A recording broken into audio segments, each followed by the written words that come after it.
Saudações a todos! Sejam bem-vindos a mais um videocast da nossa série Desmistificando a Epilepsia, promovido pela Liga Brasileira de Epilepsia.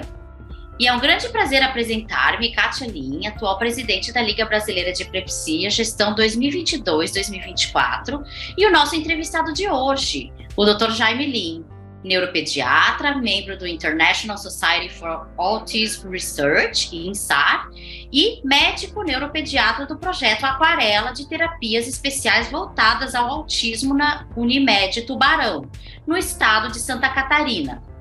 Ele irá compartilhar conosco um pouco sobre essas duas condições muito comuns na neuropediatria, o autismo e a epilepsia, e falar um pouco sobre a relação entre elas e desmistificar este assunto.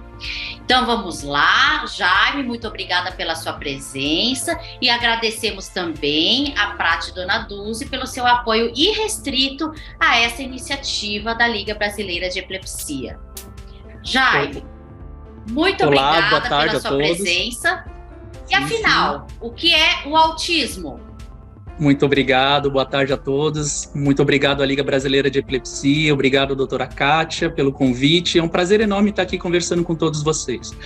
O transtorno do espectro autista ele é definido basicamente pelos seus sinais e sintomas. Então, ele é um conjunto de sinais e sintomas caracterizado por um atraso no desenvolvimento da fala e da linguagem, dificuldades na comunicação e na interação social, e pela presença de um repertório de comportamentos restritos e repetitivos. Isso acontece em fases precoces do neurodesenvolvimento e afeta o desenvolvimento da criança, configurando aí o transtorno do espectro autista. E o transtorno do espectro autista, ele é comum? Sim, essa é uma pergunta que as pessoas têm feito nos últimos anos, né? Se na década de 1970 o autismo era considerado uma condição rara, nos últimos anos, na última década principalmente, a gente tem visto um aumento exponencial no número de casos. Estimativas apontam que nesse ano, o último levantamento do Centro de Controle de Doenças dos Estados Unidos, a gente tem um caso em cada 44 crianças. E se a gente continuar nesse ritmo de diagnóstico, é possível que a gente chegue em 2035 em um caso em cada 5 crianças. E em relação a este nosso tema de hoje, qual a relação entre o autismo e a epilepsia? Certo, então essa é uma pergunta bastante interessante, assim, né? As crianças dentro do espectro do autismo, elas podem ter também quadros de epilepsia, afinal de contas a epilepsia é uma das condições mais comuns também a afetar a faixa etária pediátrica, cerca de 1% de todas as crianças têm quadros, então, de epilepsia. Assim como o transtorno do espectro autista, a epilepsia ela é multifatorial, né? Então ela tem múltiplas causas. Então uma criança dentro do espectro do autismo, ela pode ter crises epiléticas de forma completamente independente, uma forma de coincidência. É possível ainda que existam síndromes genéticas que liguem as duas condições, como por exemplo a síndrome de Rett, que só acontece em meninas e que dá um quadro clínico característico de transtorno do espectro autista junto com quadros de epilepsia, síndrome de Dravet também, que é uma encefalopatia epilética rara, que casa essas duas condições, autismo e epilepsia. E também, claro, existem situações onde você tem alterações ou malformações no sistema nervoso central que podem levar tanto a crises epiléticas quanto a um atraso no neurodesenvolvimento compatível com o autismo. Certo. E como é na prática clínica quando as duas situações ocorrem juntos? Então, normalmente, isso se torna ainda mais desafiador, assim, né? Porque são situações em que, por exemplo, os pais já se encontram num estado de bastante sobrecarga e aí as crises epiléticas adicionam um quadro, assim, de gravidade, então, a esses quadros. A dificuldade que os pais têm é do ponto de vista da nossa incapacidade de prever a ocorrência, então, dessas crises. No tocante ao transtorno do espectro autista e em relação à epilepsia, é particularmente desafiador, por quê? Porque às vezes existem crises epiléticas caracterizadas, por exemplo, por paradas comportamentais e que às vezes podem passar desapercebidas, pois os pais podem acreditar que esses episódios podem estar relacionados com características próprias do autismo, como dificuldades de interação social ou que a criança não esteja respondendo, por exemplo, ao chamado.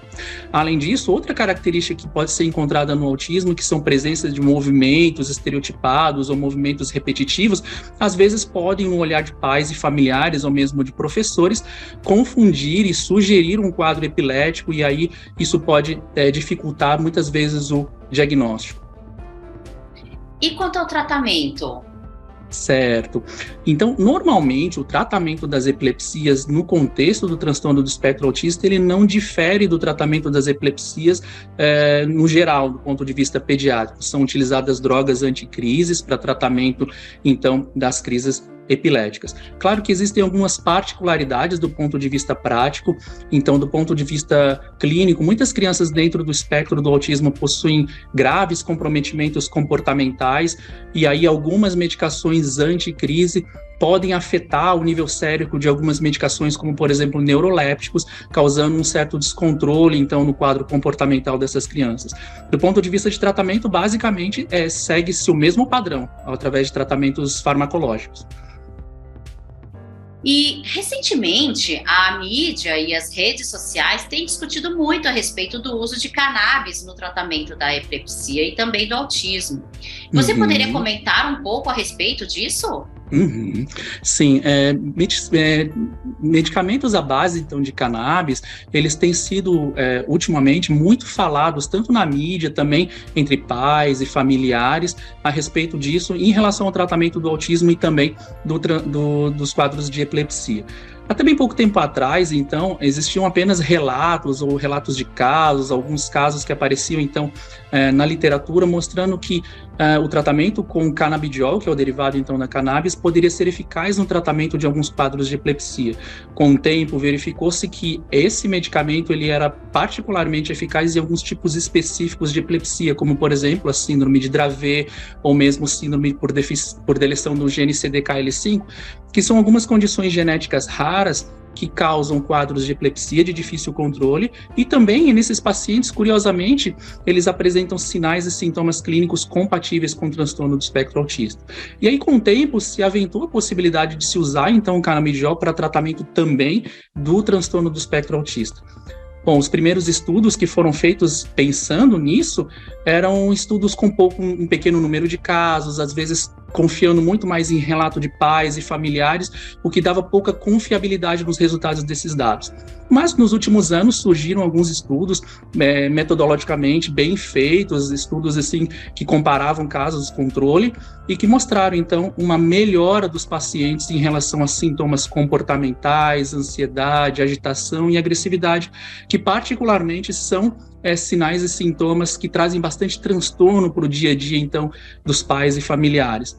O canabidiol, na verdade, ele é um medicamento que os guidelines trazem, os consensos trazem para a gente que pode ser utilizado dentro do contexto do transtorno do espectro autista quando outras medicações falham em funcionar, né? Quando outros medicamentos não funcionam, como uma medicação adjuvante. Outro ponto importante é que muitos pais acreditam que, por ser um derivado da cannabis, que o canabidiol é algo natural, desprovido de efeitos adversos. Isso não é verdade. Assim como todo outro medicamento, ela também tem efeitos adversos, e algum desses efeitos adversos pode ser importante. Mas, então, resumindo e finalizando, o canabidiol é um medicamento, é uma opção de tratamento hoje para algumas formas específicas de epilepsia e também em alguns casos selecionados de crianças com transtorno do espectro autista. Certo. Mas o que muitos pais gostariam de saber é se existe eficácia comprovada do canabidiol no tratamento das epilepsias. No tratamento de algumas formas de epilepsia, sim, existem evidências de que, por exemplo, em casos de síndrome de Dravet, ela é uma medicação que é eficaz. Em alguns casos também de esclerose tuberosa, o canabidiol também, ele é útil no tratamento do controle das crises, e também uma síndrome chamada síndrome de Lennox-Gastaut. Essas 3 encefalopatias epiléticas, elas respondem bem ao tratamento com canabidiol. Ok. Mas em relação ao transtorno do espectro autista, o canabidiol pode ser eficaz?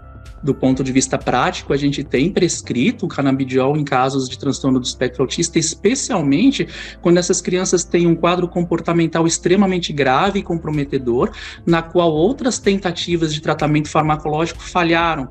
Às vezes a gente tenta vários medicamentos em monoterapia ou mesmo em combinação, e muitas vezes a situação, o comportamental dessa criança se torna refratária a algum desses tratamentos, e o canabidiol tem um nicho, tem tido uma resposta boa nesses casos. Certo. E em relação ao assunto, assim, o que dá para fazer, então, como médicos neurologistas ou neuropediatras? Isso é uma pergunta bastante importante, né? Porque quando a gente fala, então, em canabidiol, claro, existe muito preconceito ainda em relação ao uso dessa medicação.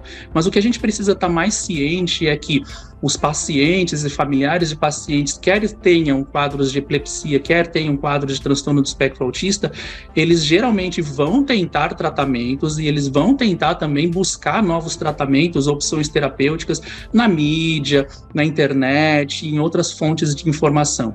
Estudos apontam que 60% dos pacientes que têm, dos familiares que têm filhos com transtorno do espectro autista admitem que tentariam o uso de algum tratamento ainda que não tivesse nenhuma eficácia comprovada. Então os pais, independente da nossa anuência ou não, eles vão tentar e eles vão conseguir esse tipo de prescrição. Então cabe a nós médicos estar cada vez mais bem informados, buscar fontes de informação cada vez melhor, nos manter sempre atualizados e também acolher esses pais, esses familiares, quando eles muitas vezes chegam no consultório já pedindo a prescrição dessa medicação. Então é muito importante que a gente se mantenha sempre informado e atualizado para que a gente possa informar os pais adequadamente a respeito tanto do transtorno do espectro autista quanto das epilepsias e também das opções terapêuticas.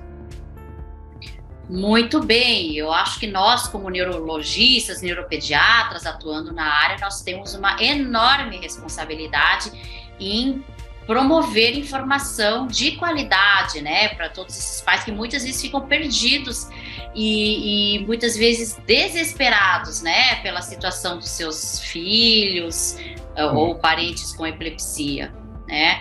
Então, muito obrigada, Jaime, por tantas informações muito esclarecedoras e que tenho certeza serão muito úteis tanto para os profissionais da saúde quanto para as pessoas com epilepsia, pois essa é uma dúvida muito comum e recorrente nos consultórios médicos, né?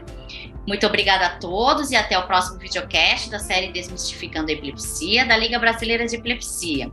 Inscreva-se no nosso canal e dê o seu like. E não se esqueça de ativar o sininho para ser notificado sempre que tivermos novos vídeos no canal da Liga Brasileira de Epilepsia Oficial. Uma boa tarde a todos e muito obrigado.